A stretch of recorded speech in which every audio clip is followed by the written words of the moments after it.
ہے۔ تو مولا علی علیہ السلام فرماتے ہیں کہ وہ زمانہ جس زمانے میں قبروں کے رہنے والے مردے بھی خوشحال ہوں گے اور ایک دوسرے کو مبارکباد دیں گے، وہ ہمارے قائم کے ظہور کا زمانہ ہے کہ جب قبروں میں بھی سرور داخل ہوگا۔ باہر کی دنیا میں تو شادمانی ہے، امن و امان ہوگا، عدل و انصاف ہوگا، بھوکے سیراب ہوں گے، تمام مریض شفا پائیں گے، تمام لوگوں کے دلوں سے کینہ بغض دھل جائے گا، جیسے اس دعا کے اندر ہے کہ اللہم غیر سو حالنا بے حسن حالک، کہ ہمارے یہ جو برے حال ہیں، آپس میں نفرتیں، کینے، دشمنیاں، عداوتیں، چھوٹی چھوٹی بات پہ لڑائیاں، جب ولی زماں کے ظہور کا زمانہ ہوگا تو یہ سارے دل جو اس وقت عداوتوں سے بھرے ہوئے ہیں یہ محبتوں سے لبریز ہوں گے۔ سبحان اللہ۔ کہ مومن کو دیکھ کر جیے گا، ایک دوسرے سے محبت کریں گے، نزدیک والے تو نزدیک والے، مشرق والے مغرب والے مومنین سے محبت کریں گے، مغرب والے مشرق والے سے ایک دوسرے کے لیے تڑپیں گے۔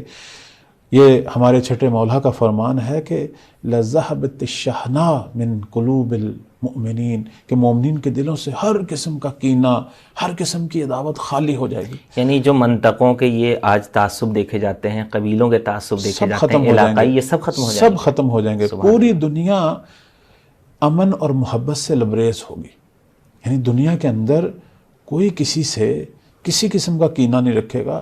یہ جو ہماری روایات ظہور کے اندر یہ آتا ہے کہ درندے جو ہیں وہ مولا امام زمان علیہ السلام کے زمانہ ظہور میں صلح و صفائی کے ساتھ زندگی گزاریں گے درندے۔ تو اب اس سے بڑھ کر کیا تعبیر ہو سکتی کہ درندہ جس کا کام درندگی دکھانا ہے وہ بھی اس وقت ایک مہرباں، ایک محبت بھرا جو ہے وہ وجود اس کی شکل میں تبدیل ہو جائے گا کہ صلح و صفائی کے ساتھ ایک دوسرے کے ساتھ زندگی گزاریں گے۔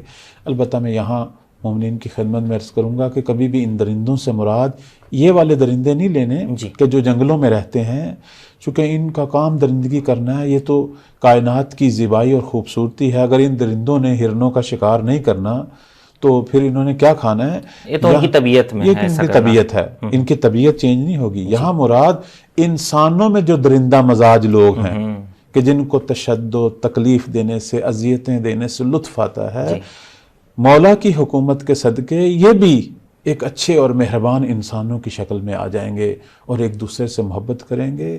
اور اس زمانے میں معصوم فرماتے ہیں کہ اگر کوئی خاتون جو ہے پورے زیورات پہن کر، تنہا خاتون زمین کے شرق و غرب میں سفر کرے گی اکیلی، اس کے دل میں کسی کا کوئی خوف نہیں ہوگا۔ سبحان اللہ۔